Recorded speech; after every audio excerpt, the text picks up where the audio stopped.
pues, nos resulte chocante, ¿no? Poco habitual, y uno se sienta incómodo ante ello, pero tiene también muchas ventajas. ¿Es la cámara lo que te podría inhibir?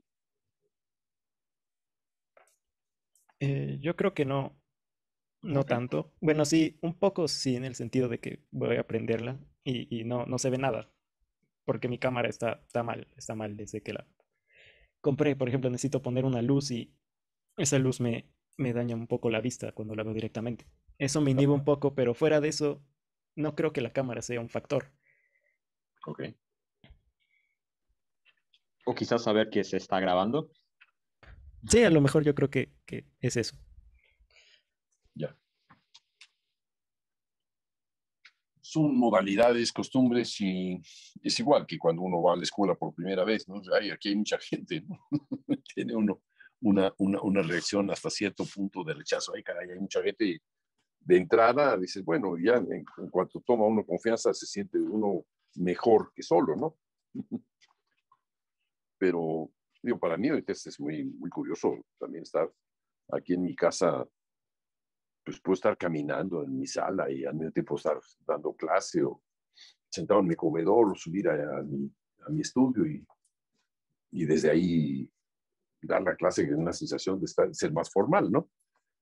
Pero, pues sí, son modalidades que, pues sí, que nos enseñan otros modos de comunicación.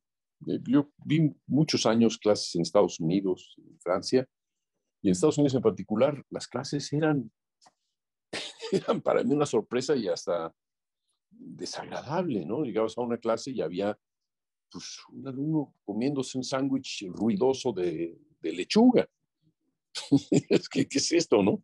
Pues así es allá. Y dice, oye, ¿no me dice qué a comer? No, pues que no he comido. Ah, bueno, está bien. Y aprovecho para comer en clase, ¿por qué? Les parecía muy extraña mi observación. Bueno, pues sí, tiene toda la razón. Pueden venir a comer en clase, ¿no? No más que decir, pero cómprate una lechuga más silenciosa, ¿no? Es lo único que podía yo solicitar, ¿no? Pero, en fin, sigamos con los demás para tener un recorrido más amplio de lo que quiero abordar.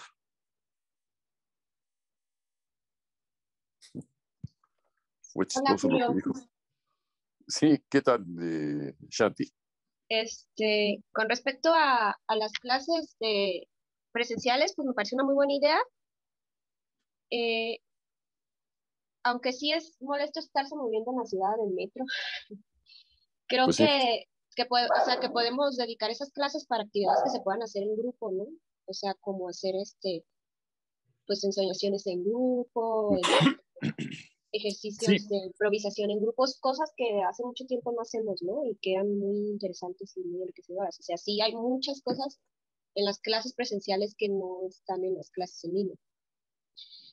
Pero sí, o sea, tal vez es buena idea eso de un día sí, un día no, o una vez al mes que sea clase presencial o cosas así, ¿no? Para una actividad muy específica. Me parece muy buena idea. Y, eh, y es que sí, o sea, por ejemplo, nos pudimos hallar así en línea, pues porque participamos todos, hacemos como la clase entre todos y hay cosas que se pueden compartir, pero sí hay muchas actividades que no se pueden hacer así y que sí enriquecería mucho lo que durante pues ya como 2 años los compañeros en línea han estado viendo, pero que no han experimentado tanto, ¿no? ujú, Y, y ya con respecto a lo que, a otro que estaban viendo de las pinturas, del ritmo, pues no, nunca me había puesto a pensar en algo así, pero sí es muy interesante, eh, pues como hay ciertas cosas están en todas las artes, ¿no? O sea que el ritmo está presente en la arquitectura, evidentemente la danza, pero también en la pintura, ¿no? Y que en la música están presentes cosas que nosotros podemos distinguir, o sea, en la música están presentes cosas que podemos distinguir en la pintura, ¿no? Como los contrastes, la forma, no sé, cosas así, ¿no? Entonces, es sí, interesante porque cosas que aprendes en un arte o que aprendes a ver en un arte que no habías visto, como el ritmo en la pintura, pues puede enriquecer precisamente tu noción del ritmo, ¿no? y ver de qué manera esa nueva percepción, ese nuevo paradigma que aprendiste lo puedes utilizar en la música. Ujú. Mira, estas ideas que expuse sobre la pintura no se me habían ocurrido antes, pero eh, me pareció, sí, que es, digamos, que es tener una mentalidad mucho más abierta, siempre permite una creatividad más abierta, ¿no? Es decir, no pensar nada más en que somos músicos, sino que somos gente muy experimentada en percibir, en ser sensores a través del oído, pero también lo somos a través del tacto, de la vista, del gusto, del olfato, y que ese conjunto de sensores se intercomunican a través de la sinestesia. Es decir, alguien puede percibir que aquello que está viendo lo puede escuchar al mismo tiempo. Traten de ver, les incito de ver a saber un cuadro de Jackson Pollock, si lo pueden amplificar en sus pantallas, y tratar de ver cómo sonaría eso, nada más, imaginarse cómo sonaría. Eh, yo quisiera contar algo que es personal, pero que puedo compartir y sería muy probablemente útil hacerlo. En 1980 yo intenté escribir una obra a partir de la pérdida de mi padre. Mi padre murió dando clases en la ciudad universitaria y quise escribir una obra dedicada a él. En esa época yo escribía mediante notas, ¿no? Pasé un buen rato intentando una obra, me di cuenta de que era inútil ese intento. Y pensé por primera vez en mi vida que debía de dejar la música, que la música no, no era nada, no representaba nada para mí, a pesar de que había representado todo en toda mi vida, desde que era muy niño, mis recuerdos de haber tocado un instrumento son creo que a los 4 años, 3 o 4 años, haber tocado unos platillos en una orquesta, y recuerdo muy bien a la maestra que me decía, no toques tan fuerte, Julio. Ya desde entonces me lo pedían, ¿no? Pero en aquella otra época, 30 años después o algo así, mi padre fallecía y yo quería escribir algo, pero no había nada de todo lo que yo había aprendido y estudiado, que había estudiado más con gente muy, muy ducha en lo suyo, con grandes, de veras grandes maestros, pero no había forma de, de crear aquello que yo sentía. Es decir, la pérdida, o sea, la pérdida, la emoción de haber perdido el dolor, de haber perdido al padre, era pavoroso. Y tuve una experiencia iluminadora. Viajé porque había participado en un festival en Madrid y presentando y dirigiendo una obra mía, hacía un par de años antes, y pasé a París a, a probar y a conocer la computadora que había creado Xenakis, en la que mediante el dibujo, y solamente mediante el dibujo del sonido, escogiendo una forma de onda, escogiendo amplitudes, se creaba música. Me pareció atractivo porque alguna vez quise dibujar mi música y convertirla en una obra para orquesta. Como 2 años antes también había intentado una obra y no le encontré demasiado la solución. Encontré algunas soluciones, pero me vinieron imágenes de decir, mira, dibujando puede uno hacer maromas y dar brincos. Qué curioso. Y comencé a hacer esos brincos y maromas 2 años antes de esta experiencia con la computadora que había diseñado Xenakis. Se llamaba UPIC, se llama Unidad Poleagógica e Informática del Centro de Estudios en Matemáticas y Música. Matemáticas aplicadas y música. Y hablé con él, me dijo, mira, pues vete a Burdeos, en donde estaba la máquina, y si te interesa y quieres trabajar en ella, tienes que dar clase. Aprende la máquina y das clase. Y así, pues, no tienes problema, porque ya ahorita ya están los cursos iniciados, etcétera. Bueno, fui muy bien, ¿eh? No había tiempo para usar la máquina más que entre las 10 de la noche y las 8 de la mañana. Pues estuve la primera noche, de las 10 de la noche a las 8 de la mañana, trabajando en la máquina. Y nada más llegar, en la primera media hora hice lo que se llamaría una página, que era en realidad el equivalente a una pantalla ya dibujada. Y los sonidos que escuché, que no, esto no me gustan. Había una instructora, me dijo, pues los puedes cambiar por estos otros. No, no me gusta nada de esto, no me gusta, no me gusta, no me gusta. Digo, quiero usar mi propia voz. ¿Puedo usar una voz? Si se puede digitalizar. Sí, claro. Me pasó un micrófono. Hice un sonido muy, muy lleno de información, ruidoso. No tenía un centro tonal. Y muy bien, quedó grabado y lo utilicé como el sonido que figuró para toda la obra. Cuando comencé a escuchar lo que había dibujado con esa voz, dije, caray, esto es. Y seguí dibujando, y seguí dibujando. Jamás había dibujado. Yo era el peor en la clase de dibujo. Perdón, aquí, ¿qué hice? Mi video está detenido. Momento. ¿Me escuchan, verdad? Sí, Julio, te escuchamos muy bien. Lo que pasa es que pasó a un modo, no sé qué pasó aquí, pero bueno, no entiendo qué pasa con esa cosa. Yo ya no veo los iconos de micrófono ni de nada. ¿Ya me escuchan ahora mejor o no? Es que te oímos muy bien, Julio, pero no te vemos. O sea, ¿Cómo?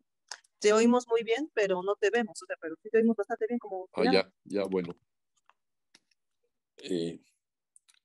Bueno, siguen escuchándome, ¿verdad? Sí. Sí. Bien. Entonces seguí dibujando y produje una página, luego otra, así de entrada. Y la asistente dijo, eres la primera persona que creo que entendió esta máquina. Dije, no, es que no entiendo nada, pero bueno, ya me voy entendiendo. Al menos sé lo que quiero dibujar. Y estuve dibujando, durmiendo tan solo 2 horas muy rápidas al día. Estuve dibujando durante 12 días y concluí la obra. Y me di cuenta de que todo lo que había aprendido hasta antes era irrelevante, porque a partir de ese momento, lo que yo quería escuchar inmediatamente lo podía dibujar y escuchar, gracias al cálculo rápido de la máquina, digamos, segundos después, minutos después, pero no más de media hora después, si la máquina, si la página estaba muy cargada de dibujos. Así comenzó a ocurrir. Mis páginas duraban 1 hora de cálculo, pero bueno, así era la cosa, ¿no? Tenía la ventaja de que el resultado de esos dibujos en las páginas se podía grabar de inmediato en cinta, y yo podía ir juntando páginas gradualmente y teniendo idea de la obra. Fue para mí la primera revolución musical que había vivido. La primera. Me di cuenta de que había una música que no funcionaba a partir de las notas, sino que funcionaba a partir del gesto representado visualmente, y que ese gesto visual era el equivalente al auditivo. Si subía en curva, lo escuchaba, y si bajaba en curva, lo escuchaba, y si subía en recta, lo escuchaba. Aprendí a escuchar y ver. Fue una total iluminación, digamos, para mí, el poder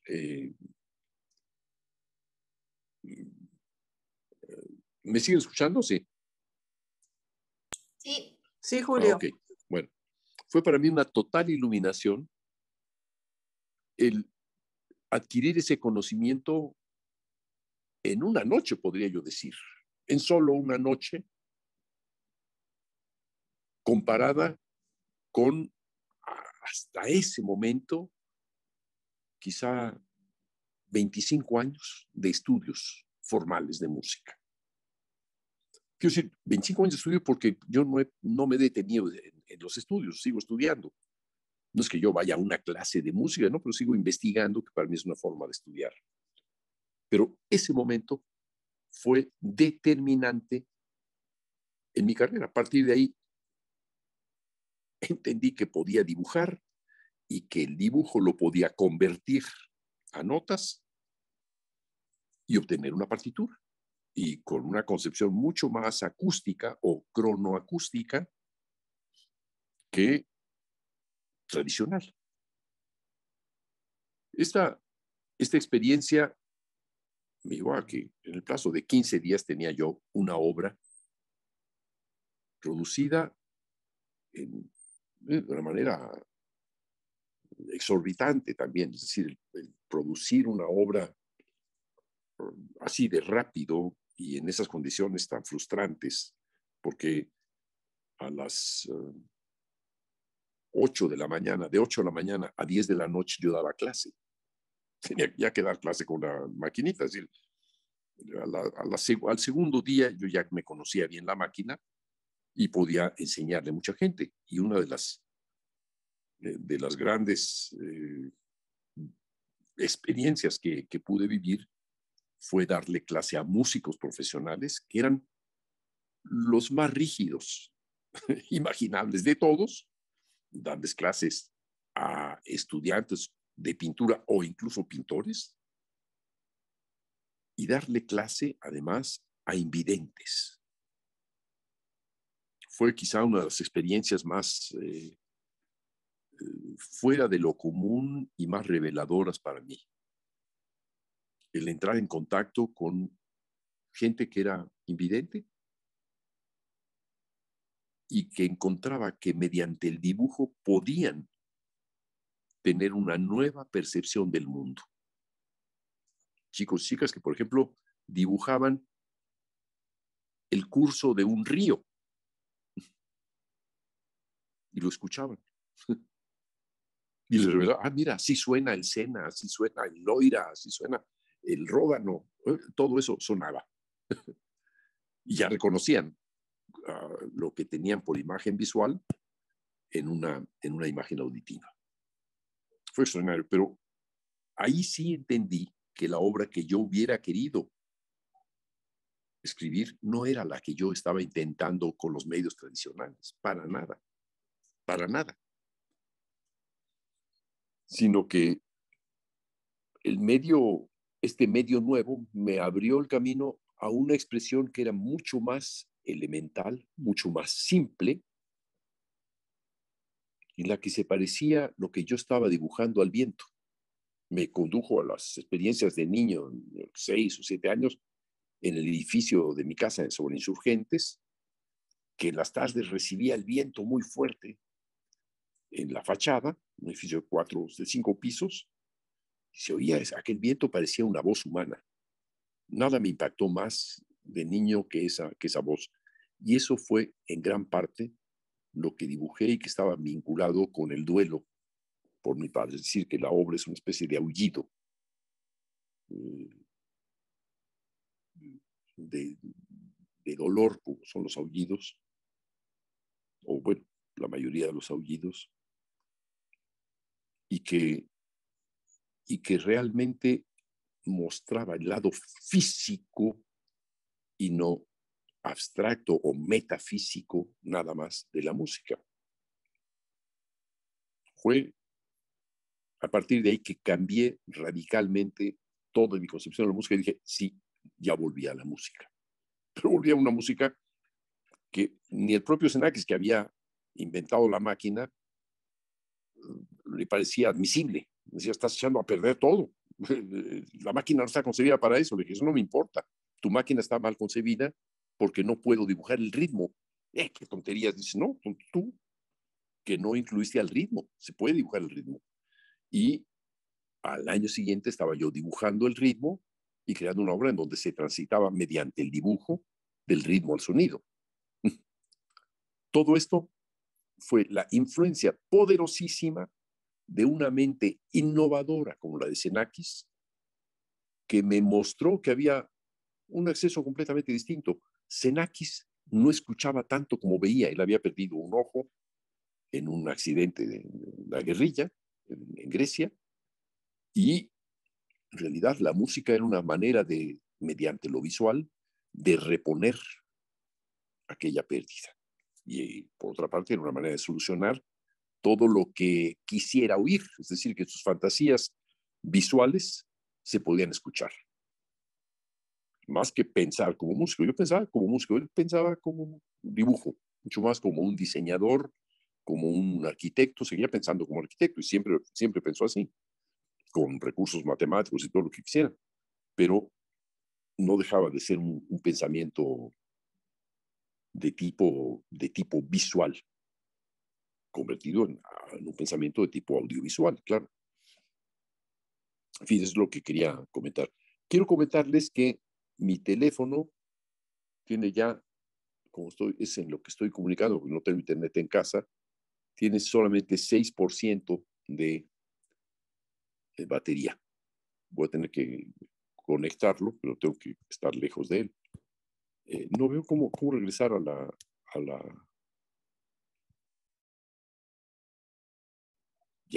Ya volví a donde aparecen los iconos. Ya. Esto de las clases virtuales son también para el maestro, ¿eh? Aprender a manejar estos medios. Bueno, pues hasta ahí mi discurso sobre cómo otra arte u otras artes nos enseñan algo que el arte encerrado, realmente encerrado en sí mismo de la música, no es capaz de enseñarnos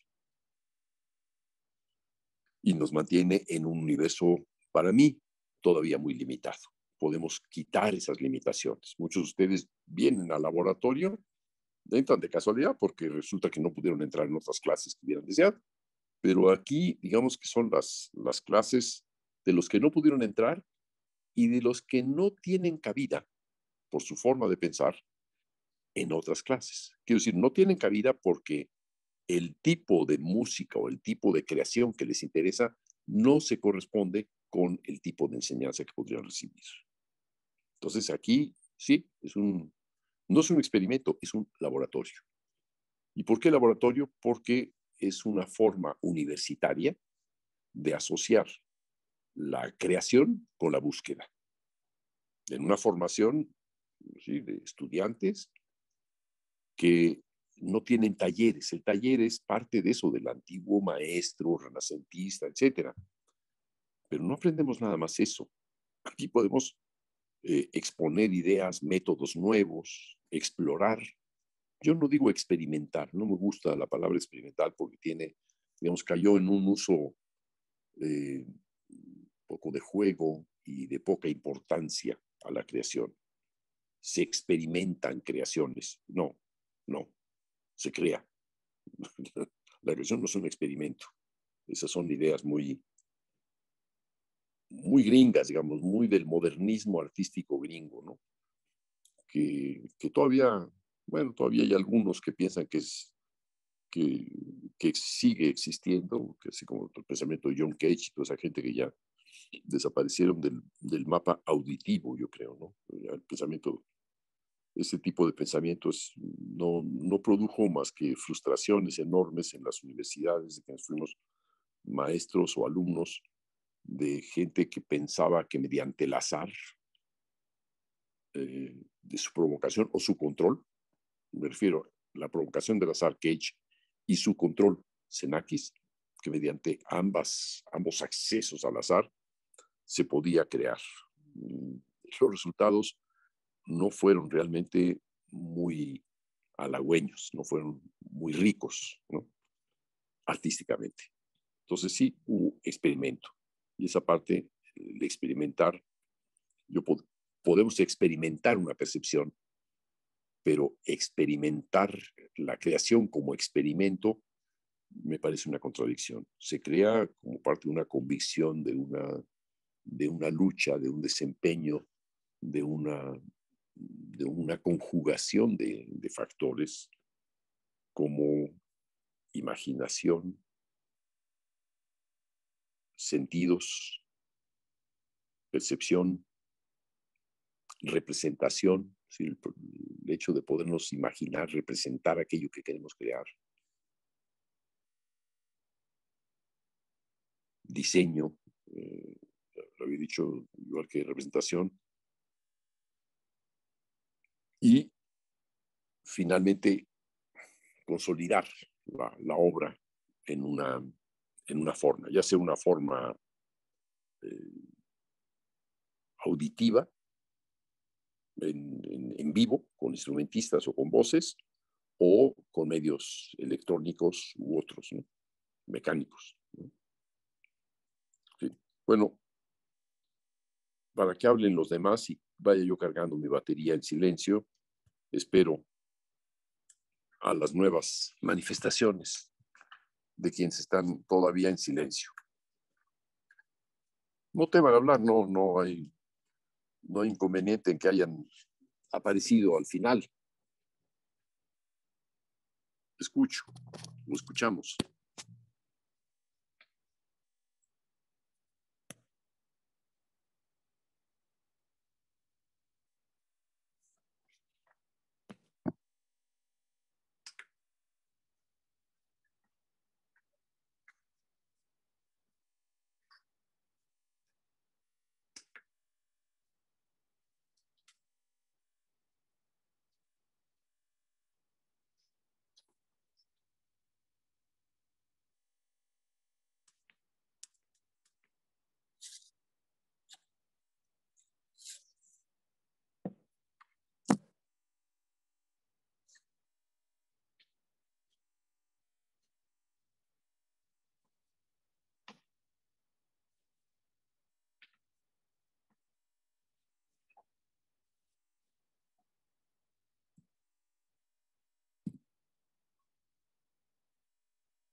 Sigo sin escuchar. ¿Ya no hay nadie? Pues falta por intervenir, creo que Ana, ¿no? Eunice, no sé si Eunice ya habló. Los escucho ahora menos fuerte. ¿Será que alguna parte de mi dispositivo está mal? Eh, mm, Aquí. Ya los oigo mejor. Bien. Hola, bueno, yo soy Ana y estoy en la facultad en Viola y bueno, esta es la primera vez que entro al taller y me gusta bastante, no sé, siento que está abarcando en general muchos temas y relacionándolos entre sí, como lo de la sinestesia o lo que contaba profe de su experiencia con la máquina. Y se me hace bastante interesante. Es un punto de vista. Se me ocurría la palabra holística. Y, y respecto a lo de las clases presenciales, a mí me gustaría bastante. Y yo, bueno, ahora no estoy en la ciudad, pero me parece que este mes vuelvo y yo también podría asistir. Y, y bueno, creo que es todo. ¿Estás exclusivamente, Ana, en viola o también en composición o en otras materias? No, solo en viola. Muy bien. Digo, no es condición estar en composición, ¿eh? Puedes estar igualmente en arquitectura o en leyes, ¿no? Pero sí, ya puedes cerrar, sí, perdón. Si te interesa, bienvenida, Ana. Bienvenida, me alegra. ¿Con quién estudias viola? Sí, gracias. Con David Espinosa. ¿Con quién? David Espinosa, Ricalde. Ah, ok. Bueno, está, ¿cómo se llama? Esta mujer.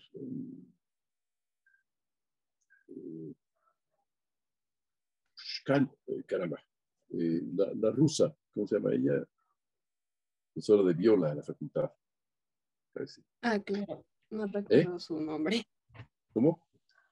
No Alena recuerdo su nombre. Struskova. Alena Struskova. Perdón, se me olvidó. Yo he trabajado mucho, casi en la pandemia, durante casi medio año estuvimos trabajando en un proyecto de creación en vivo. Eh, Alena es una gente muy conocedora, es intérprete del Centro de Producción de Música Contemporánea, ¿no? El Centro de Producción de Música, dependiente de Bellas Artes, que dirige admirablemente José Luis Castillo, que es compositor y director. Y tiene un grupo de instrumentistas. El grupo está integrado por instrumentos de cuerda, maderas, metales escasos y teclado. Es un grupo realmente excepcional que está, en realidad es un grupo al servicio de la música y de los músicos, de los creadores contemporáneos, ¿no? Este año van a participar en el Centenario Xenakis, que organizo eh, eh, junto con Francia. Sí, organizo como parte de la universidad, es decir, soy quien tuvo la iniciativa de de hacer que México participara a partir de la UNAM, junto con el Centro Xenakis de Francia, junto con el Conservatorio de Atenas, el Centro de Investigación Xenakis, con Japón, con dos universidades de Japón, creo que es Osaka y la Universidad de las Artes en Tokio, y con Estados Unidos, la Universidad de Nueva York. Y este año a solicitud mía, aceptaron hacer ensayos de la música de Xenakis en vivo, o sea, ponerse a ensayar en vivo una música poco conocida quizá, a lo mejor se puede uno conocer la obra ya en la ejecución, pero el ensayo es fascinante, ¿no? Conocer la música a través del trabajo de los músicos, el detalle, ¿no? Y harán ensayos de, no sé, 4 o 5 obras y la ejecución también de otras más. Van a dedicarle un gran esfuerzo este año a la obra de Xenakis, que conoce en México el experto, digamos, director en la música de Xenakis es José Luis, ¿no?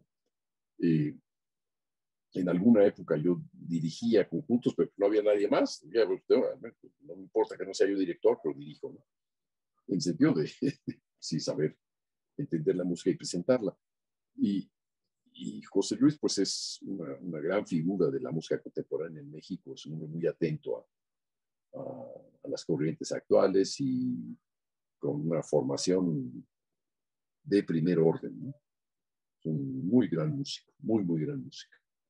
Y, en fin, a lo mejor charla con la maestra Elena Stushkova en lo que concierne a música contemporánea.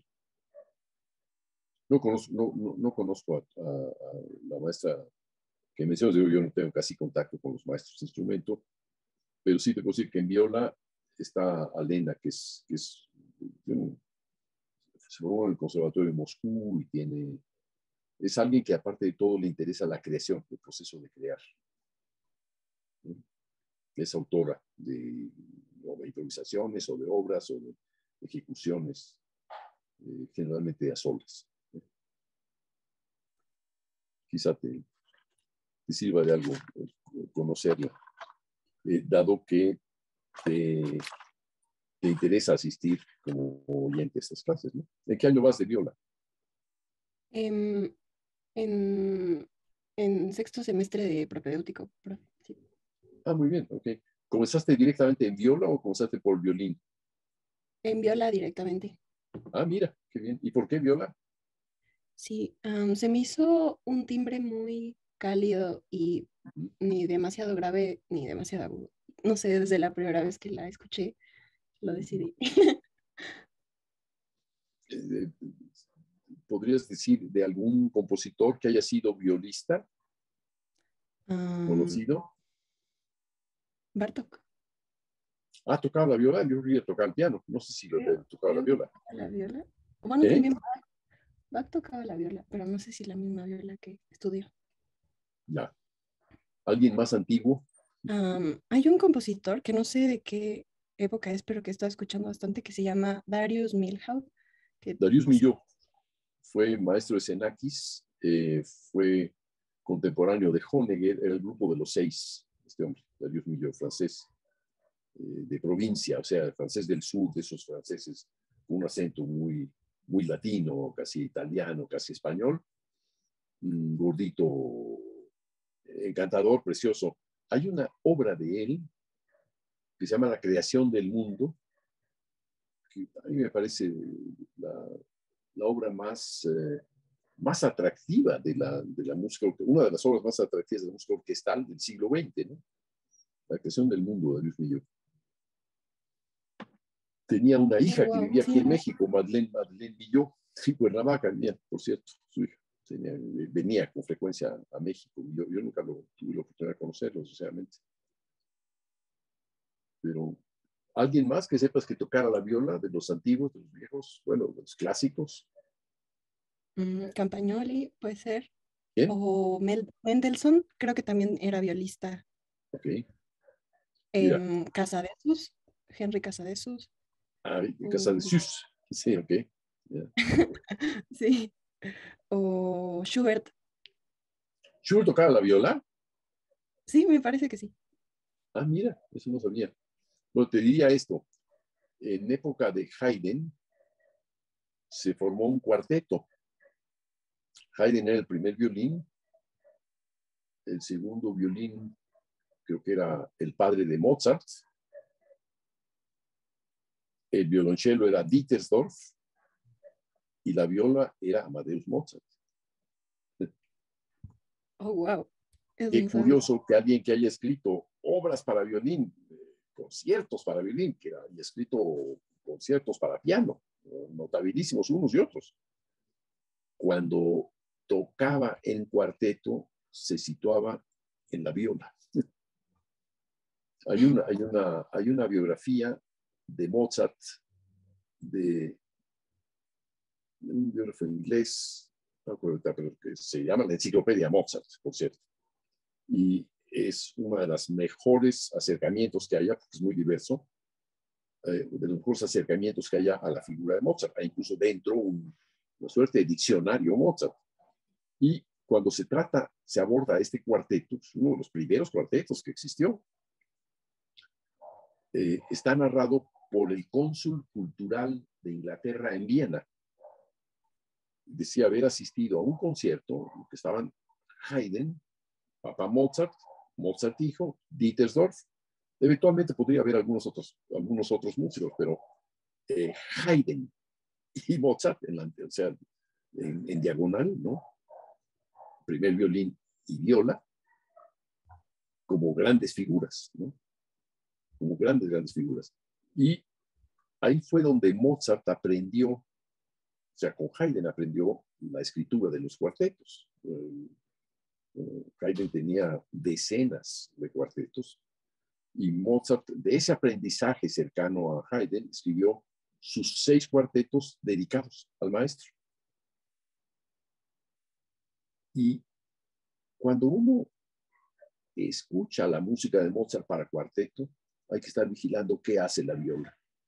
En realidad, Mozart tenía, no sé si sabías o saben todos los demás, que Mozart tenía una oreja en forma de champiñón, una oreja deforme de nacimiento, que en pediatría le llaman la oreja Mozart. Niños que nacen con una oreja así, un poco cerrada, etc. Pueden buscar todos en internet oreja de Mozart y aparecen dibujos de la época de la oreja de Mozart. Era la oreja izquierda. Todos los retratos de Mozart que le muestran el lado izquierdo, evidentemente tiene peluca o la cubre con el pelo natural. Entonces no se veía, no se conocía, pero hay ese registro de un dibujo de la oreja de Mozart.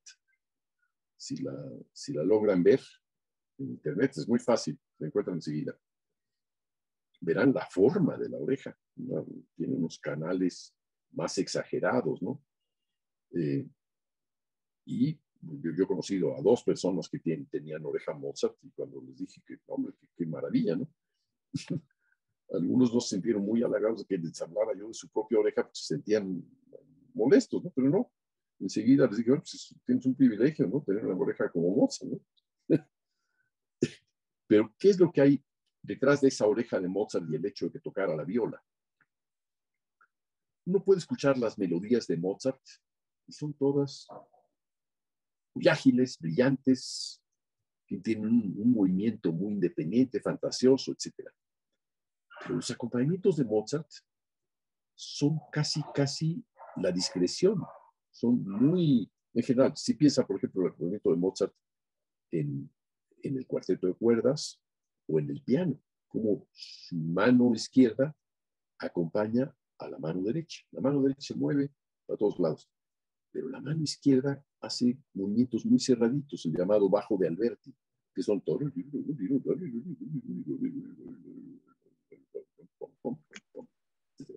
Es movimientos suenan como clarinete, muy discretos, son muy probablemente reflejo de esa oreja que es más cerrada y nos da un espacio distinto, un espacio más aterciopelado, un espacio en donde hay más filtro de agudos, más filtro de lo brillante y hay una sonoridad más encerrada quizá, a diferencia de todo lo que ocurre o lo que podría ocurrir con la oreja izquierda, con la oreja derecha. Entonces, lo que hace en la viola tiene mucho que ver con esa oreja. Wow, qué interesante. No me lo Bueno, hubiera imaginado. Bueno, esto es una hipótesis que yo hago desde hace unos años, que supe lo de la oreja izquierda de Mozart, y me puse a imaginar cómo podía oír, ¿no? Si la tenía toda arrugadita, pues entonces tenía 2 formas de audición. Y escuchen la música para piano de Mozart. Una muy buena grabación es Walter Gieseking. Ahí la podrán acceder mientras estoy hablando, pueden poner Mozart y nunca mejor acompañado. Y se darán cuenta que es una música en la que las melodías se desplazan a una enorme rapidez y el acompañamiento permanece en una zona como nebulosa, borrosa, aterciopelada es la palabra, terciopelo, muy filtrada, ¿no? Muy recogida, digamos. Aparte de que ya Mozart, si se cubría desde siempre esa oreja con el pelo, pues tenía que escuchar más aterciopelado ahí, ¿no?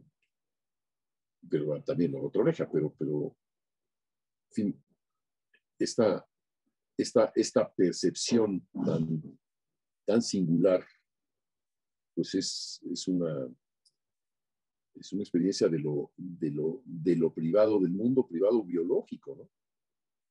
Hacia el mundo creativo. Pues Es cierto. bienvenida, Ana. Es Ana Valeriana, ¿verdad? No, Ana Valentina. Ah, Ana Valentina, perdón. Sí, yo vi como no tengo los nombres al alcance en la pantalla, tengo que consultar en la lista y bueno, no memorizar tampoco, ¿no?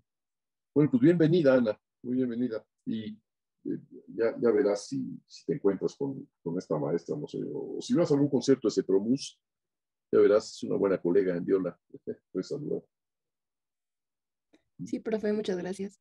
Voy a buscar ahí. Nada, Interesante. pues, Y ok. gracias por la bienvenida. No, al revés. Para eso estamos los profesores aquí en la universidad, para atender a todo el que toque a nuestra puerta, ¿no? Con mucho gusto. Eso de ver. ¿Quién más falta de hablar? ¿O quién más quiere permanecer callado o callada?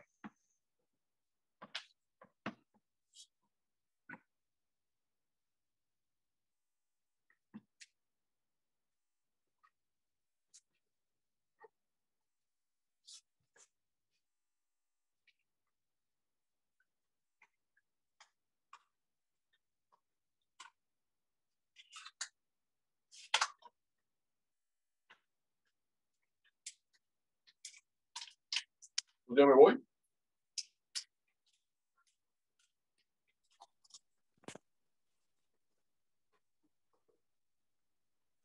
Oye, Julio, yo tengo una pregunta.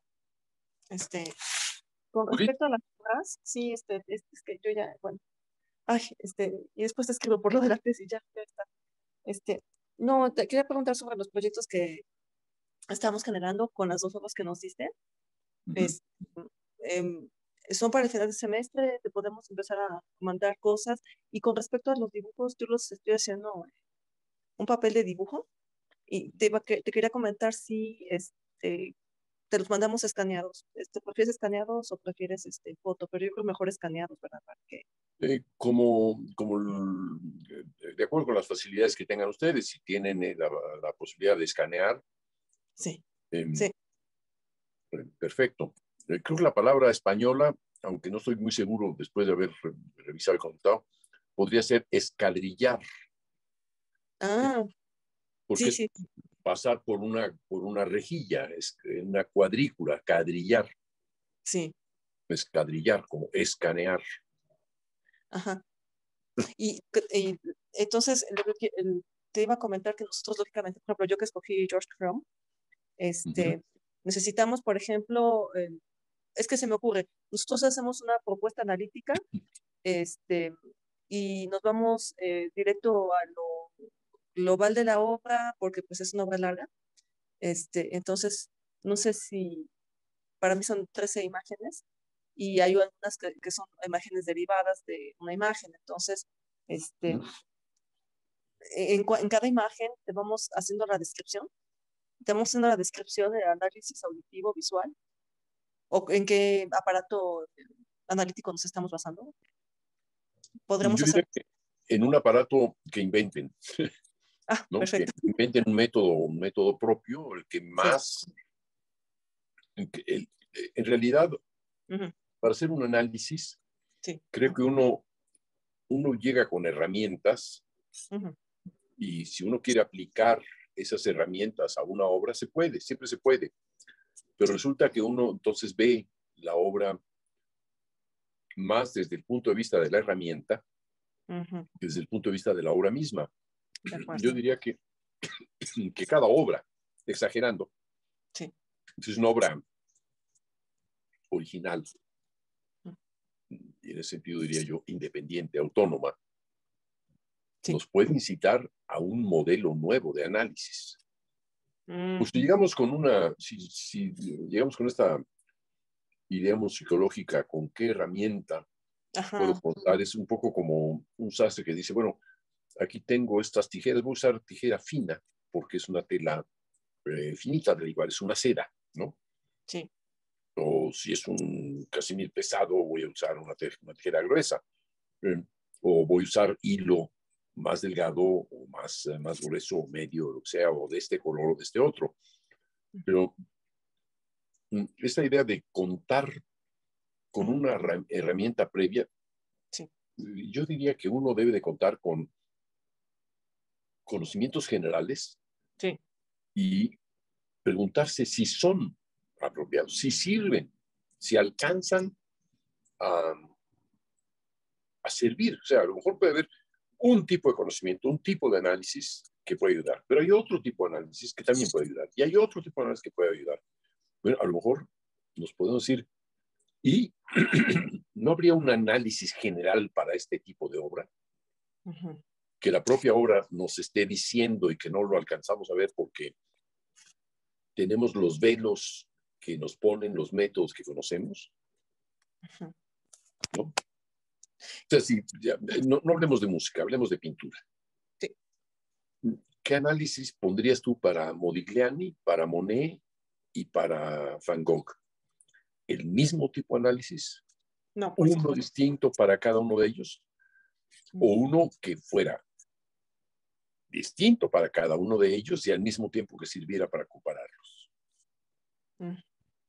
Quizá Ok. por ahí tendríamos ya una pista, ¿no? De qué quiere decir que esta capacidad de poder enlazar un análisis con otro, Ujú.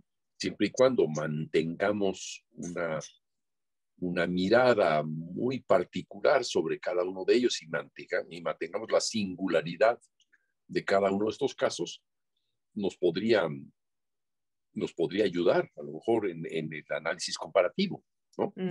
Sí. ¿O qué tal funcionó este análisis? Funcionó muy bien con Monet, pero no funcionó con Van Gogh, se nos escapa, huye. Y Modigliani es otra cosa. ¿Cómo analizo Modigliani en relación con Van Gogh? Claro. Que son casi al tipo. Bueno, ahí Monet puede ser un punto de unión entre ambos. ¿En qué sentido? ¿No? Sí, podría ser a nivel del cromatismo, del color, se puede analizar a través. Por ejemplo, a mí se me ocurre el color, porque el trabajo de las líneas, las formas es pues particular en cada uno. Y de las Sí, pero esas líneas, es decir, en Van Gogh no hay casi líneas. En Monet hay unas manchitas, ¿no? Sí. En Modigliani no son manchitas. En Modigliani son figuras, es mucho más dibujo, o sea, es un dibujo con color, ¿no? Sí. Y también la clase precisamente donde hablamos de las obras, tú nos hablabas de un registro cronográfico, ¿verdad? Sí. Tiene que ver precisamente con lo que nos habías dicho de las descripciones, de las diferentes descripciones, descripción con alturas y funciones armónicas, con palabras, con imágenes visuales, con el dibujo y con la partitura. A eso te refieres, ¿verdad? El registro cronográfico. El registro cronográfico quiere decir, sí, ir en el orden de aparición de los factores, ¿no? Perdón. Sí. Ok. Hay mucha sequedad en este ambiente, con todo Sí. y que bebo mucho. El registro cronográfico quiere decir que va uno en un barrido de principio a fin de la obra, ¿no? Pero esa es una forma, pero también podemos pensar la obra viéndola desde lejos, como veríamos las meninas de Velázquez, ¿no? Ver la obra como un cuadro, independientemente, o sea, verla más dentro de nuestra memoria que dentro de su tiempo, de su evolución temporal. Nos va a dar dos perspectivas distintas, dos versiones, dos interpretaciones analíticas y dos acercamientos que nos van a ilustrar sobre algo más que lo meramente cronográfico, ¿no? La evolución de lo temporal. Es posible que una vez que veamos todo el dibujo que hacemos en la representación de la obra, digamos, pues mira, esta zona es más agitada, luego viene esta otra, igual que nos diría nuestro oído, sí, esta parte es más agitada y es más calmada y está más agitada o medianamente agitada, etcétera, ¿no? Pero al visualizarlo tenemos una aproximación adicional que podemos aprovechar, que será útil siempre, ¿no? Que nos va a dar un apoyo a lo auditivo que no habíamos considerado, ¿no? Yo creo que esta visualización ayuda, pero hay otros elementos, es decir, que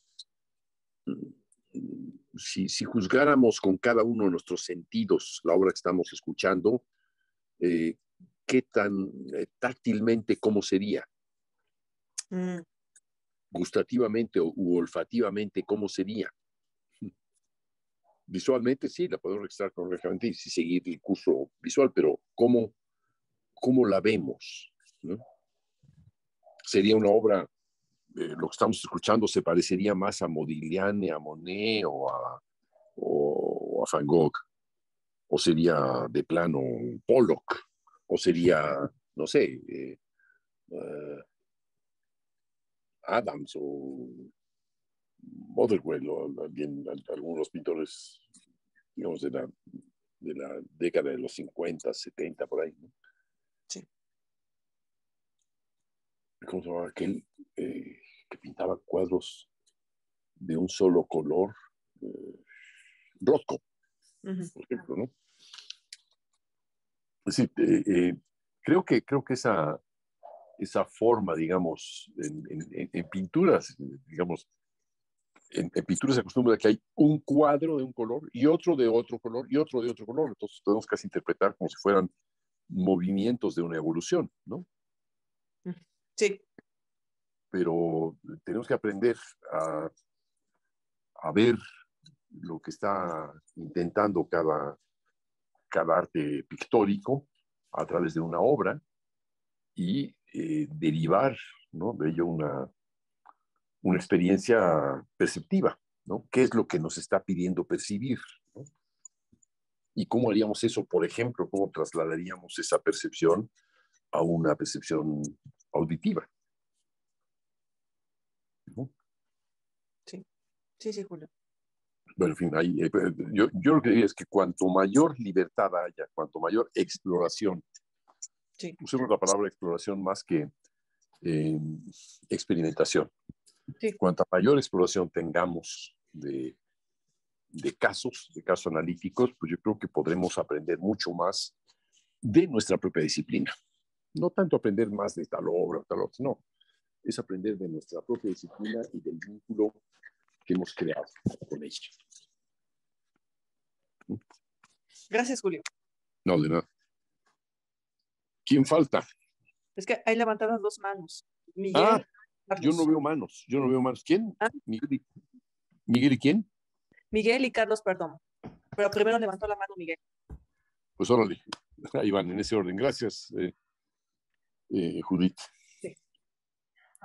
Sí, Julio, yo tengo una pregunta que pues, me ha rondado varias veces cuando observo cuadros y pues es una pregunta que tiene que ver más que todo como con la parte como la forma como yo abordo la composición y pues yo siempre pienso como la manera narrativa de una pieza, ¿no? De que tiene un inicio, tiene un final, un punto climático. Y te quería preguntar, a la hora de uno observar una pintura, por ejemplo, de Van Gogh o de Pollock, que estaba mirando algunos de sus cuadros, ¿cómo abordar esa cuestión del tiempo? ¿Cómo abordar y partir de decir como voy a representarlo de manera musical, pero arranco desde aquí, desde estos colores, desde estas texturas, si uno debe fijarse sobre algo más que resalte de la pintura para esclarecer eso como algo más importante o sí, como que siempre me ha generado esa duda de cómo traducirlo al tiempo, ¿no? Cómo traducirlo a esa parte de contar una historia con una imagen que está quieta, ¿no? Que yo sé que cuenta una historia de fondo, pero con los colores que nos está presentando en ese momento, obviamente están estáticos, ¿cómo darle movimiento como a esa percepción visual? Podrías aplicar un proceso creativo. ¿Cómo pintarías tú ese mismo cuadro si fueras el pintor? Ok, Polo, Coconeto, Modigliani, ¿por dónde comenzarías? ¿Qué es lo que irías haciendo?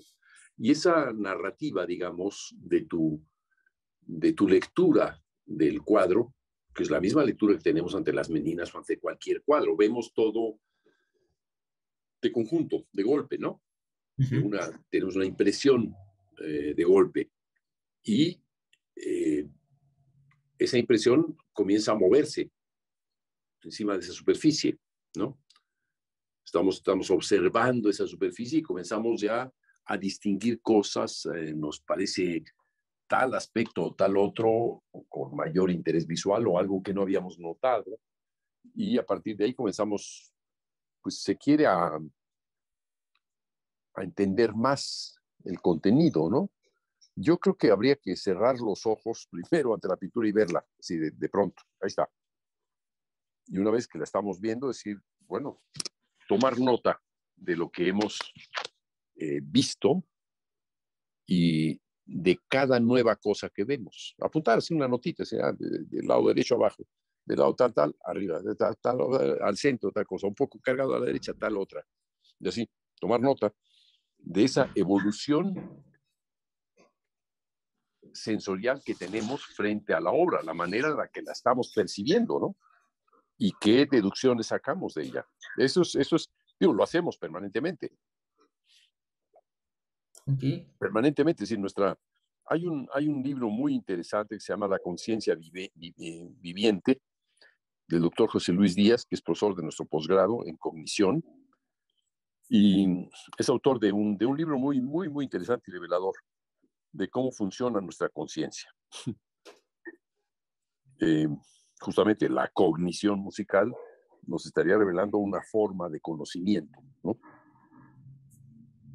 Esa forma de conocimiento es el modo en el cual nos relacionamos, percibimos, sentimos, tenemos emociones, eh, vivencias, asociaciones, etcétera, eh, en relación con algo. Y ocurre muy, muy rápidamente todo eso. O sea, ocurre, es decir, en nuestra conciencia, eh, no tarda, por ejemplo, yo estoy en este momento sentándome. Ok, ya me senté. Puedo comenzar a sentir, pues mira la temperatura del sillón, ahora siento la temperatura del brazo, ahora estoy viendo frente a mí una luz reflejada, luego estoy viendo que hay otra luz por ahí, un objeto que está aquí cercano, otro más, el ruido de algún aparato que se quedó encendido. Caray, se quedó encendido un aparato aquí. Muy bien, tendré que ir a apagarlo. Y bueno, entonces tengo que decir, entonces me acuerdo de tal cosa. Todas estas cosas ocurren en menos de, en máximo como 2 segundos o 2 segundos y medio dura una observación. Después brincamos a otra y otra y otra, y son en fracciones de segundo o segundos. Es muy breve. Por ejemplo, acabo de toser, ¿no? Me duele el pie. No, no me duele, no. Siento la humedad de una toalla en la cabeza porque sí me alivia del calor excesivo que pudo haber hace ya un rato. Ya ahorita ya no lo siento. Escucho que acabo de respirar así ruidosamente con la nariz, de que me acabo de reír al decir eso, de que acabo de explicar eso, que al menos yo estoy viendo ahí en la cámara que estás captando esta secuencia de cosas que estoy diciendo. Pues lo mismo nos ocurre al estar viendo un cuadro. Frente a un cuadro hay muchas cosas que nos están ocurriendo. O sea, nuestros ojos están eh, uh, detallando, ¿no? Están leyendo aquello. Como si se tratara de una lectura, de una revisión cuidadosa de la información que tenemos enfrente. Ese es un enorme dilema al que tú estás planteando, qué hacer para analizar algo que vemos. No tiene tiempo.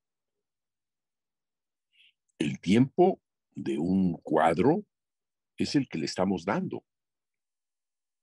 Yo recuerdo haberme quedado frente a las Meninas en Madrid 1 hora pasmado. Y después, en otras visitas, me quedé más de 2 horas. Igualmente pasmado. Pasmado quiere decir perfectamente consciente, pero maravillado, asombrado, fascinado con la obra. Y ese tiempo para mí es el tiempo de mi relación en tal momento, ¿no? En tal ocasión.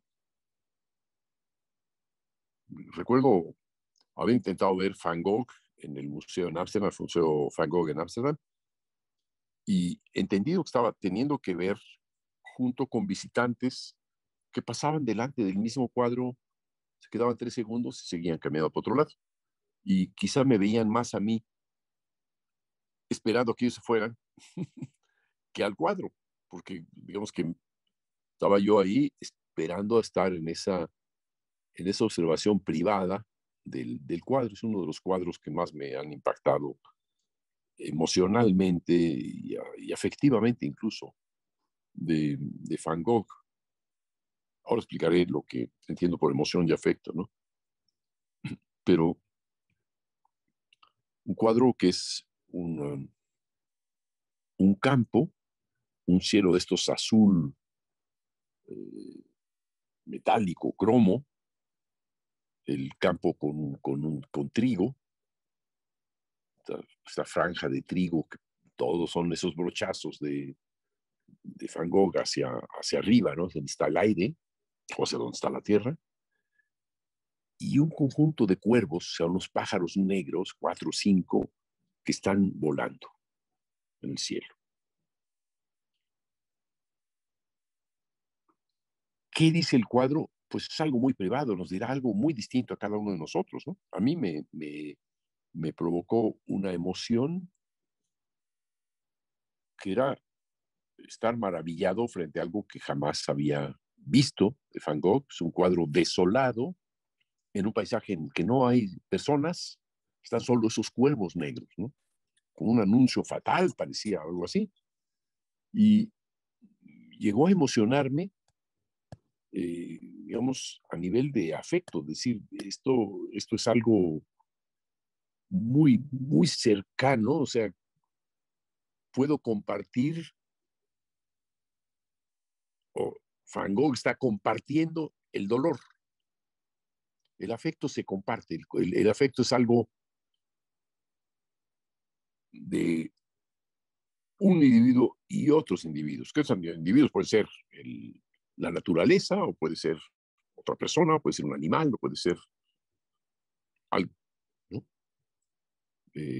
Una imagen mística, una divinidad, o en fin, lo que se quiera. Es que la emoción es algo que queda solamente en uno, es una experiencia que pertenece a las respuestas que uno da o que uno tiene ante una experiencia. El afecto es la respuesta que uno comparte ante la experiencia. No necesariamente hablándola, sino sintiendo que se puede compartir o que se ha recibido, alguien lo compartió, ¿no? Eso me refiero. No sé si te ayude esta idea del cuadro.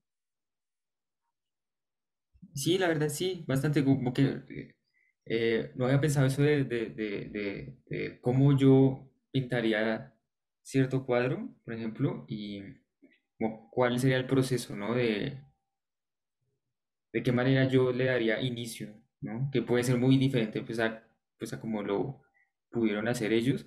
Y también pensar esto de como de ser más consciente ante lo que estamos percibiendo, ¿no? Quizás a- cuando yo observo un cuadro de pronto es algo muy de que pasa muy rápido, pero quizás el detenerme en los aspectos importantes y en los detalles va mostrando más cosas, ¿no? Y quizás ahí es donde encuentre como esa parte, ¿no? De dónde está ese movimiento implícito, ¿no? Uh-huh. Sí, sí, señor, gracias. No, de nada. Creo que es importante esta idea de, digo, aceptar que un cuadro no tiene una forma digo, al menos que yo sepa, y prefiero mantenerme en esa ignorancia, no hay una forma de ver un cuadro.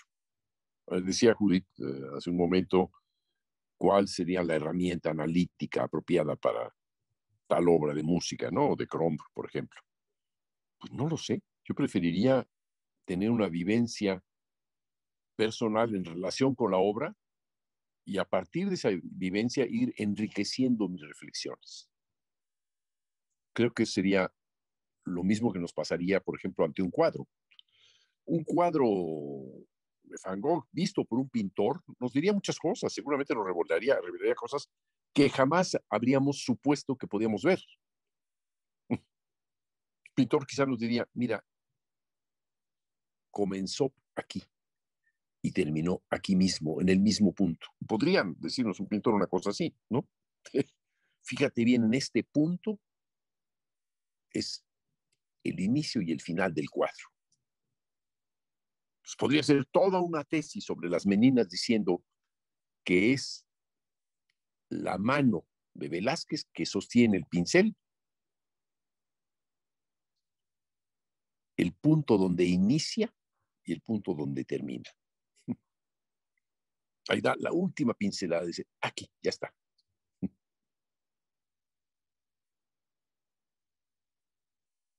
Podría ser toda una hipótesis. Y pues, es irrelevante. ¿Dónde comenzó y dónde terminó? Pues sí, y esa es una historia. ¿Cómo iniciarías tú a pintar las meninas. Y al hacer esto, te darás cuenta de qué es lo que tú tomas primero en cuenta, ¿no? Bueno, pues si me meto en Honduras, y caramba, no lo sé. O sea, ¿comenzaré por el espejo donde están reflejados los reyes? O mejor por las ventanas que están a la derecha, donde no hay nada más que unas ventanas y unas cortinas. Al menos no sé si se ven las ventanas o se ve simplemente la luz, se ve el bajo de las ventanas, pero están ahí veladas por las cortinas, ¿no? O me fijaré primero en que hay unos cuadros de Tiziano en la pared del fondo, en la parte superior de la pared del fondo. ¿Qué hay? ¿Qué hay ahí? ¿O qué hay en la parte que no se ve, que tapa Velázquez? ¿Están sus cuadros? Ahí es donde él guardaba sus cuadros. Quizá. ¿Qué es lo que podemos ver? Pues yo diría, a cada vez que podemos tener el privilegio de estar frente a las meninas, que es una emoción muy distinta de verla en un libro o verla en una pantalla, la emoción de estar frente a esa obra única que nos está mostrando en la propia pintura, nos está mostrando su propia espalda, ¿no? Si acaso es eso lo que estaba pintando. También nos dice, caray, este pintor consideraba esta pintura desde su tela misma, desde la tela misma. O sea, nos está diciendo, esto que están ustedes viendo, que les puede parecer bueno o malo, nació de esta tela que están viendo aquí a la izquierda del cuadro, que ocupa casi la izquierda del cuadro. 2/3 partes de la parte izquierda del cuadro. A mí me parece algo de tal humildad que en un cuadro de tal grandeza sacrifique el espacio para mostrar un objeto sin importancia. ¿Qué es lo que nos estaría diciendo Velázquez al mostrar la espalda desnuda del cuadro? Hay un mensaje ahí, ¿verdad? Seguramente que hay un mensaje. Nos está diciendo, no hay otra pintura, creo. Si la hay, pues bueno, ¿a quién se le ocurrió primero? No lo sé. Pero sí sé que a Velázquez, al estarnos mostrando, al dar la espalda del cuadro, ¿es él? ¿Es él cuando no era pintor todavía? ¿O es él que es pintor y que tiene el privilegio de ver él el cuadro final que está encubriendo y le muestra a los reyes y al espectador, a los reyes y al espectador que tienen una posición exactamente igual? Es un cuadro casi democrático. El que está enfrente es quien sea, no importa que sea rey o que sea quien sea, ¿no? Está mostrándoles la parte más humilde del cuadro. Es una declaración realmente interesante de tomar en cuenta. ¿Por qué está ahí? ¿Para qué está ahí? ¿Qué nos quiere decir? Quiere decir que nos fijemos en que se trata de una pintura el cuadro. Se trata de la pintura misma que estamos viendo. Porque él no se pone de espaldas. El que está de espaldas es el cuadro y ni siquiera nos lo muestra. ¿De qué se trata, señor Velázquez? O sea, lo que nos quiere usted mostrar es que usted es el pintor que está haciendo eso que ni siquiera nos muestra. Pues, ¿quién es usted? Muy interesante, ¿no? Como diálogo con lo que te está mostrando. ¿Qué habría pensado los espectadores de aquella época? Difícil para las artes. ¿Por qué Velázquez se pone una cruz roja, que es un distintivo noble de quienes pertenecen a la corte? Se lo pone ahí porque el cuadro le permitió obtener una distinción de caballero de la corte. Es un rango superior al de pintor de la corte. Es el pintor caballero de la corte. Pero además se pinta él mismo esa distinción y nos muestra la espalda del cuadro. Caramba, qué gesto. Es todo un soberano.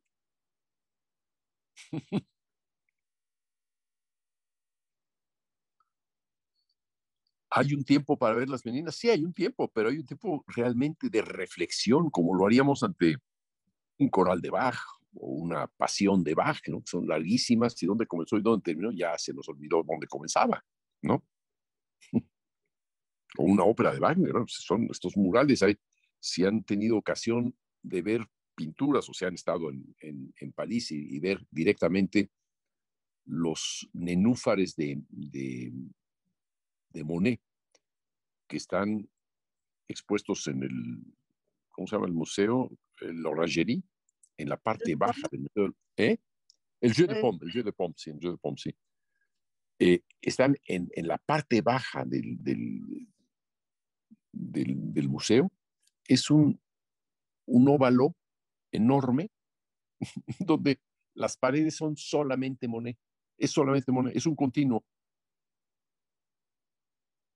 Nos podemos imaginar que ahí estaba Monet al centro pintando su propio jardín. Podemos dar la vuelta, girar así. Monet pintó eso en una época en la que estaba la guerra, la Primera Guerra Mundial, y entre 14 y 18, y al final de su vida, desde que estaba pintándolo, quiso que se quedara en algún museo en Francia. Y lo donó, lo entregó, en fin, no sé, se lo encargó también el propio gobierno, pero él quiso que eso quedara como una manifestación de su obra frente al horror de la guerra, etc. Monet, ¿qué país? Francia, ¿no? Murió en los brazos del presidente Clemenceau.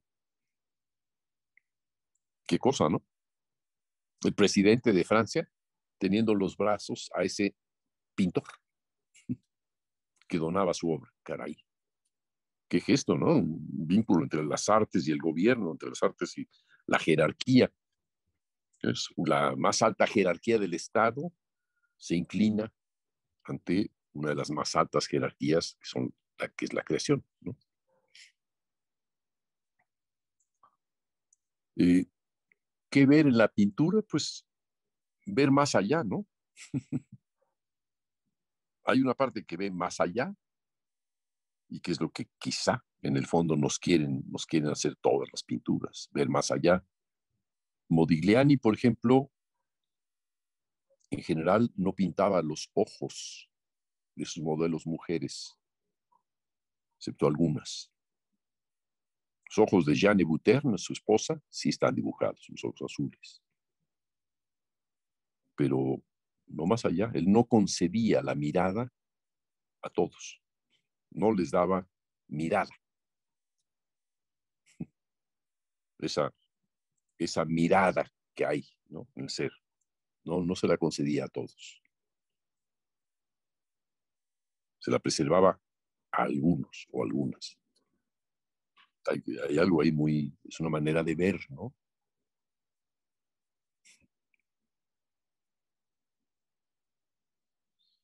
En fin, ¿faltan alguien más por hablar o por callar? Bueno, por callar, Sí, seguro. ¿Quién sí. falta? Ya sabemos quién falta, ¿verdad? Yo, Julio. Tú ya hablaste, Carlos. Quiero hablar más. Bueno, falta alguien más. ¿Se anima esta joven a hablar?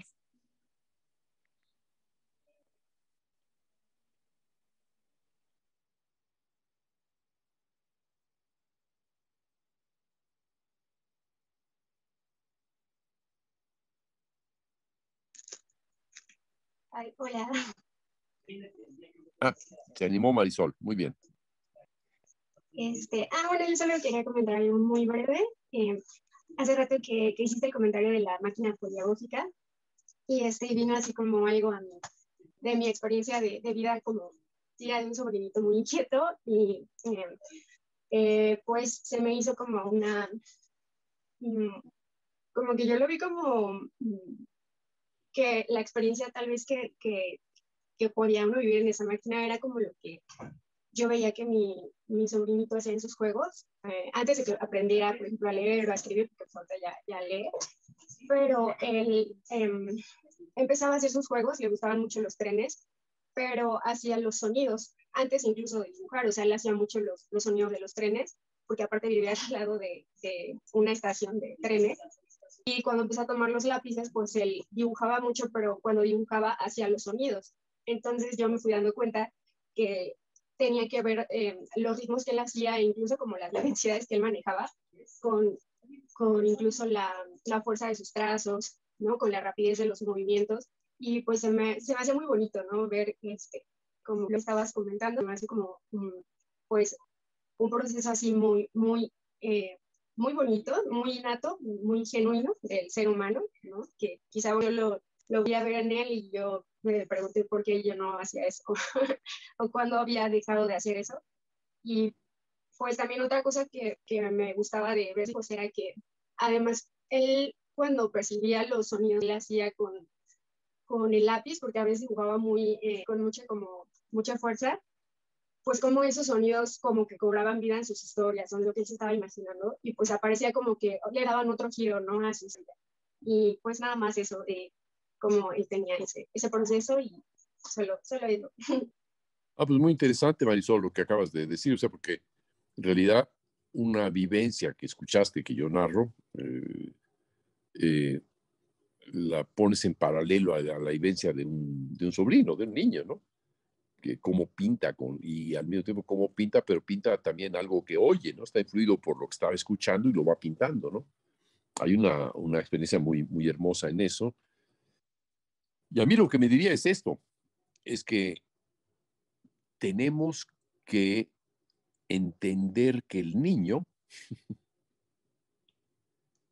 no tiene fronteras en su manera de ver el mundo. No lo divide en cuadritos. Este cuadrito pertenece a tal cosa, esto pertenece a tal otra, esto es solamente de esta cosa. No, para el niño todo es igual, es el mundo. Y él está en ese mundo y lo vive, lo goza o lo sufre y lo manifiesta de alguna forma. Sí, bueno, tiene una puerta, a lo mejor la está golpeando y la patea y tal. Y digo, el niño, deja la puerta. No, deja que el niño juegue con esa puerta, que la azote y tal, igual. La va a descubrir. Esa puerta le va a decir más del mundo que una lección en el kinder. No lo sé, a ver, niñitos, traje unos pescaditos, los vamos a echar en esta cubetita y aquí están unas cañitas con unos anzuelitos. Ustedes tienen ahora que pescarlos. Y yo, sí, ¿y esto qué es, no? Pues es un jueguito que inventó la maestra. El niño tiene que ponerse a jugar como dice la maestra, pero que el niño juegue a tirar al pescadito aquel a la cubeta y pegarle con la caña en vez de buscar el anzuelo o girarlo con la caña o poner a varios pececitos ahí a correr como si fueran cochecitos. Déjalo que él haga lo que quiera. Él sabe muy bien cómo va conociendo el mundo, ¿no? Entonces, tiene mucha razón tu sobrinito y tú se la concedes. En realidad, pues sí, tiene razón este niño y seguramente que tiene más razón que nosotros. Razón en el modo abierto en el que se aproxima al mundo, en el que se relaciona con el mundo, en que lo prueba.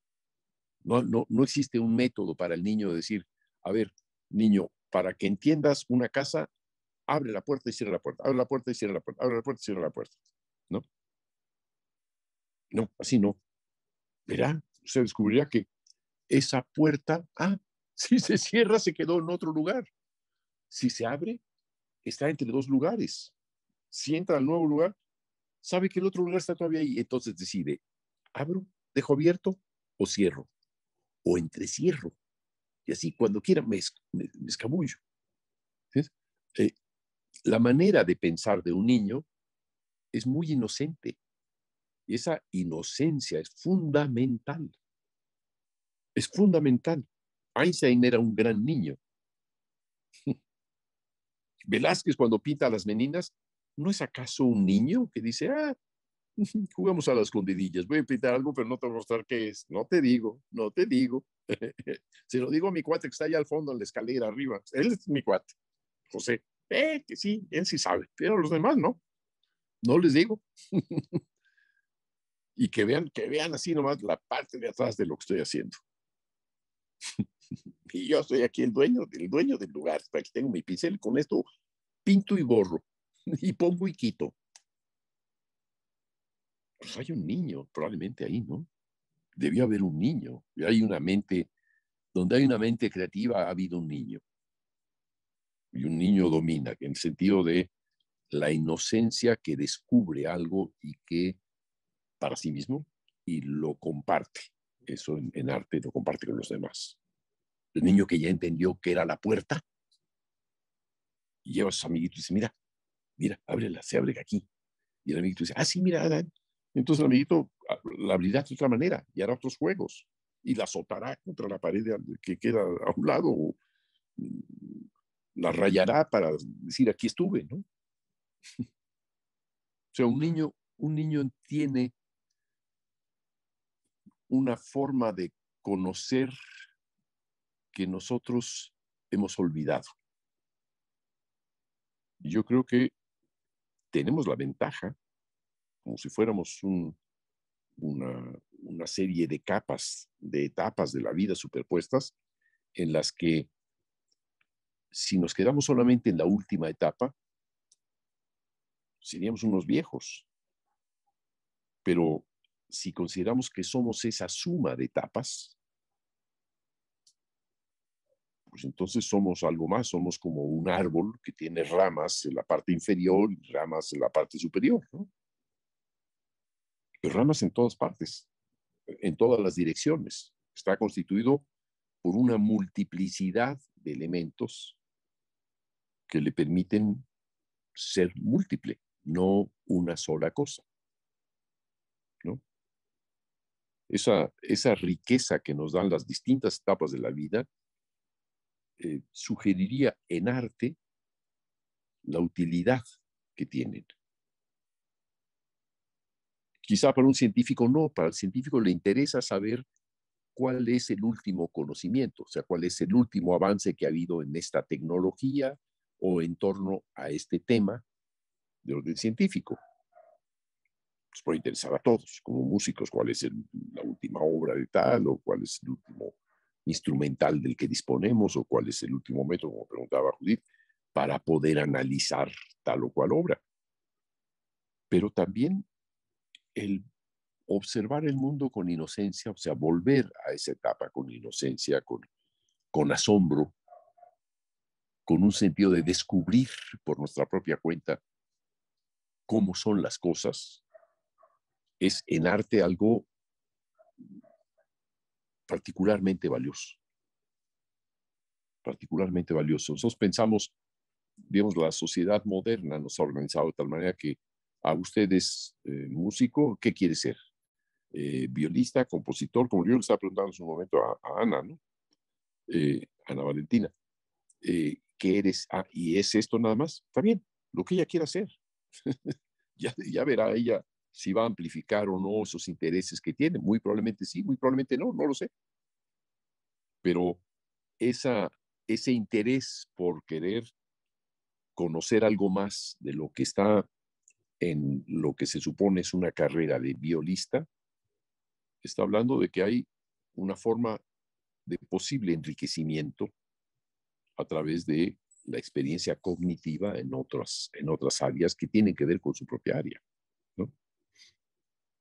Y en particular, esta clase hoy ha sido, digamos, mucho más orientada hacia lo múltiple, o sea, no solamente hacia lo musical, sino lo plástico, en fin, etcétera. Y no solamente hacia lo adulto, sino también hacia la infancia, ¿no? Como tú acabas ahora de aportar a la reflexión, ¿no? Una pregunta para ti, Leia. ¿Tú te interesas en las clases presenciales? Si hubiera clases presenciales, ¿asistirías a la clase presencial y a la virtual? ¿Qué idea te haces? Para mí, ¿verdad? Sí, claro. Ay, sí, bueno, la verdad yo estoy muy miedosa con el virus y demás, pero soy como que la más,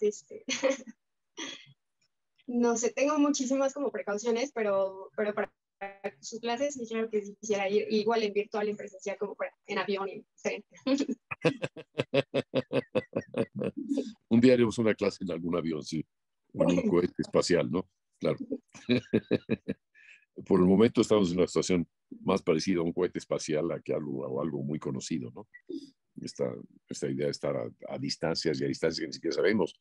Sé que estás en este país, pero no sabemos en dónde estás exactamente, no sabemos dónde está cada uno de nosotros. Y eso también hace muy diversa la clase. Cuando estás en una clase y todos estamos juntos, uno no se pregunta eso, pero cuando estamos a distancia, ¿a qué distancia se encuentra esta otra persona? ¿Qué tan distante está, no?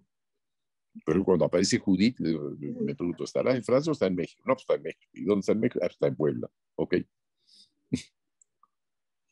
Sí, son condiciones nuevas, pero, en fin, la clase, para mí, debo decir así como corolario de esta exposición, para mí es doblemente estimulante el que las clases sean presenciales y a distancia.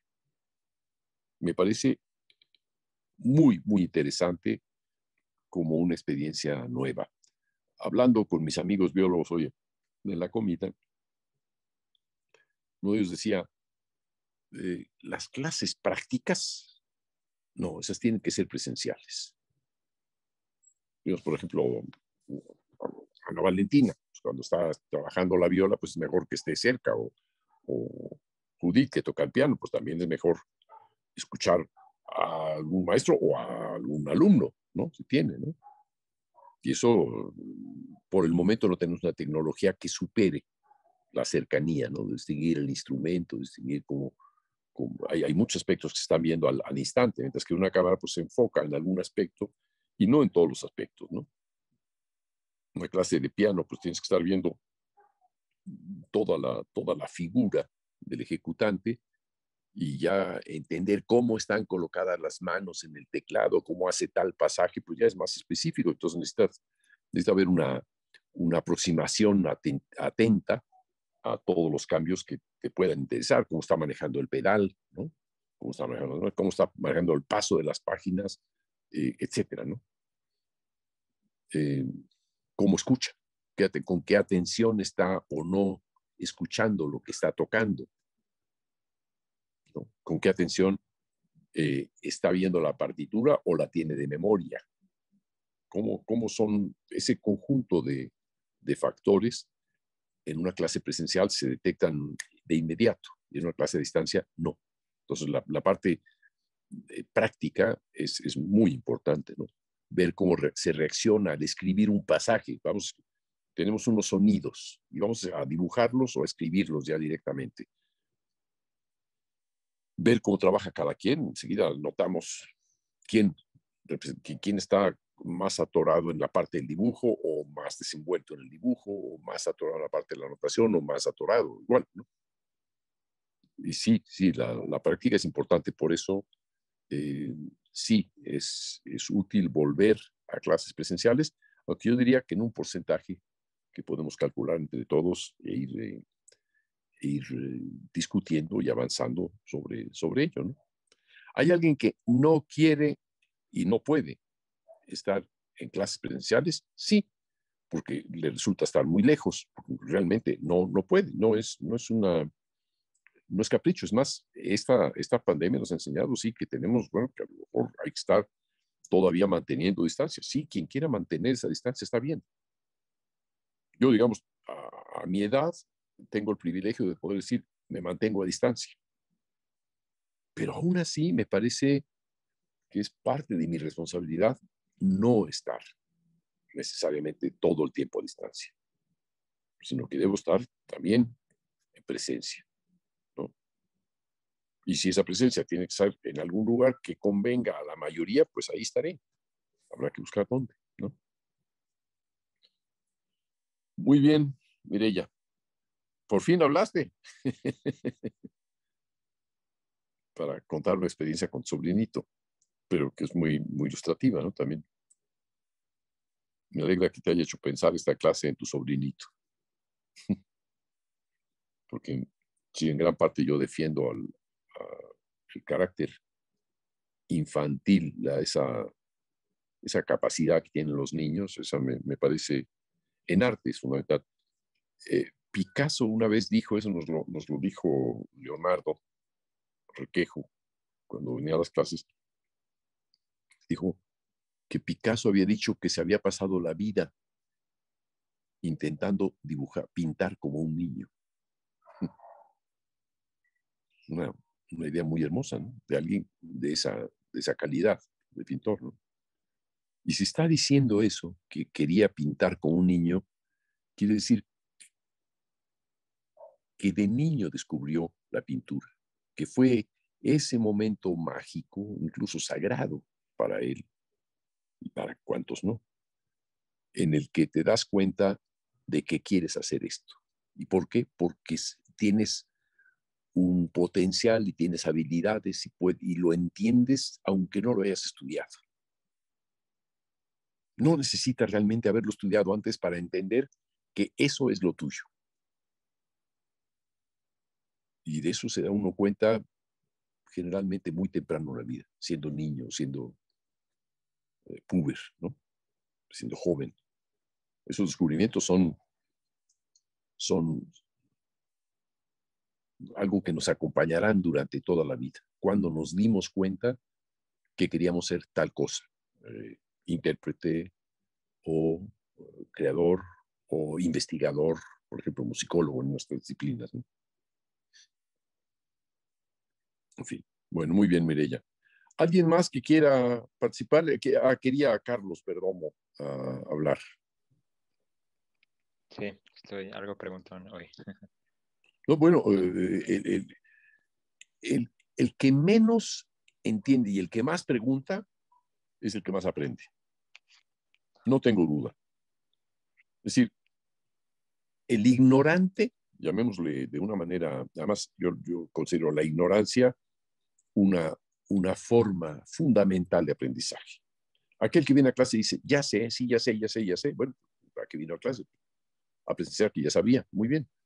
Pero aquel que no sabe, para mí es fundamental. Si alguien dice, no sé, a ver, dime qué quieres que explique, hasta donde yo pueda. Dime. Bueno, lo primero es que la sesión pasada, mencionaste un libro por título El Loco, pero no recuerdo el autor. Gibran Jalil Gibran. Gibran con G, Jalil con J y Gibran. Libanés. Hay un centro libanés en la Ciudad de México que queda en la calle Barranca del Muerto, vecina con Minerva, en donde hay un busto, creo, o alguna frase de Gibran Jalil Gibran.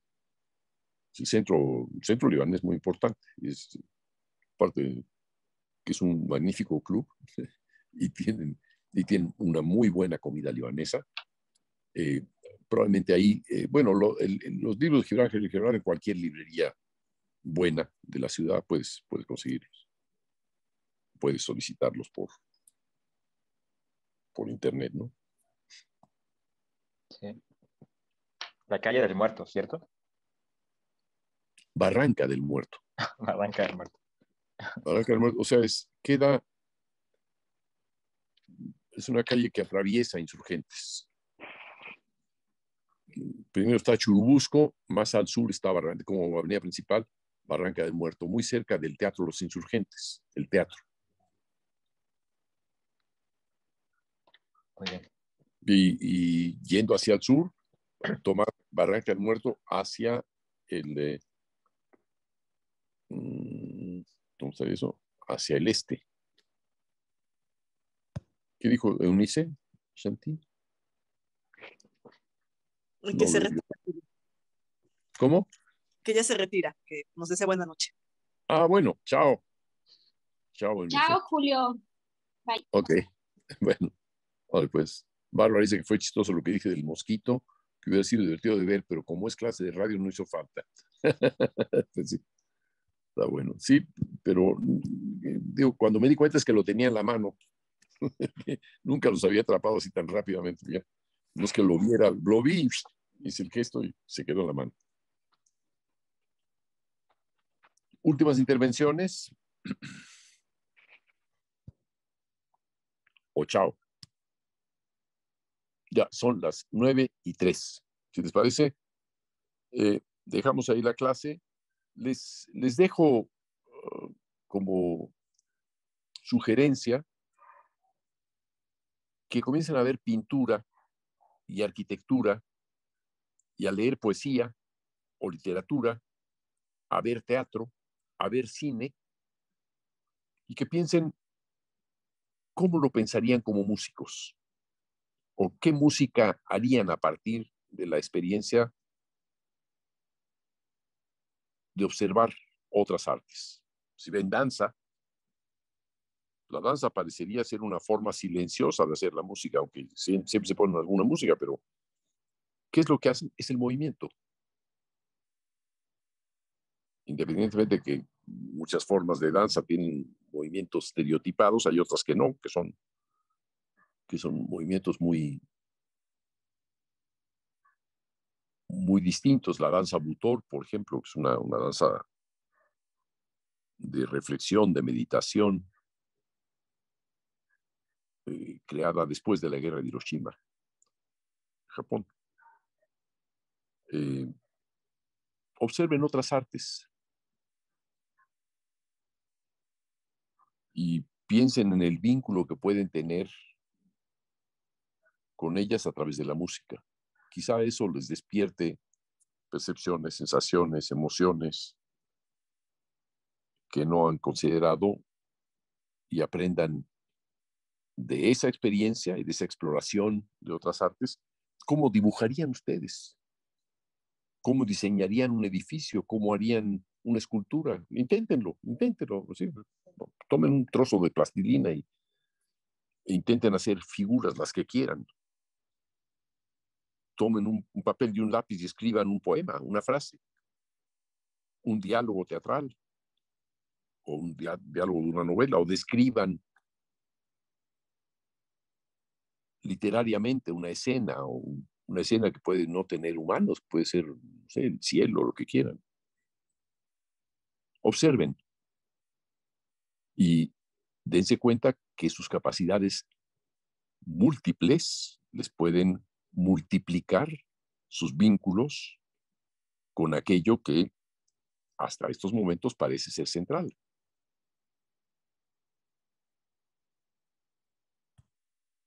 Por ahí va. ¿Ok? Bueno, jóvenes, si nadie más tiene nada que decir, yo tampoco. Ah, Julio, yo nada más Sí. tengo una pregunta. Recuerdo que la clase pasada nos mencionaste una película que se llamaba El Discípulo, Así, pero hindú.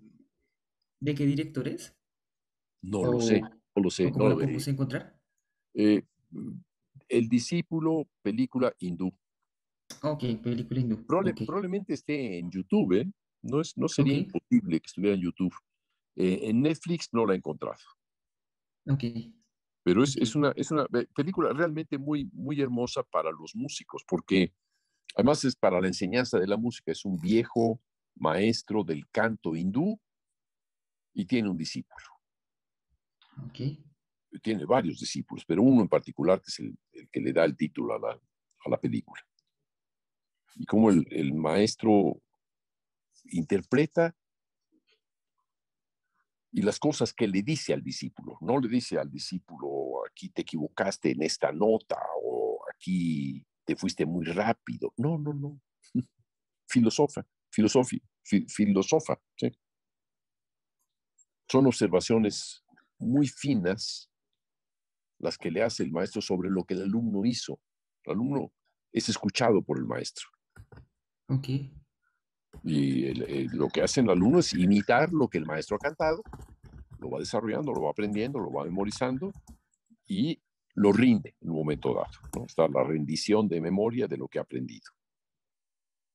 Pero además, lo que ha aprendido con lo que él puede dar, lo que cada uno puede dar. Y el maestro escucha, lo va a escuchar con una enorme atención. Y le puede hacer o no comentarios.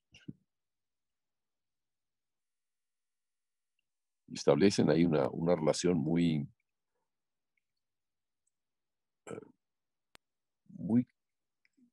característica de la enseñanza en arte, la de el que tiene la experiencia, llamada la experiencia del maestro, y el que está adquiriendo como individuo parte de esa experiencia. Porque hay otra parte que tiene él mismo, este discípulo, y que es la que tiene que surgir de esta experiencia. Lo que tiene que surgir es ese modo de un yo distinto del maestro para poder manifestarse. Y de eso se trata todo esto, en el fondo. Bueno, jóvenes, ya estarán hartos. Ya son las 9:04, o 9:14, ¿verdad? Sí. Chao, nos vemos el próximo Gracias, jueves. Hasta luego, Julio.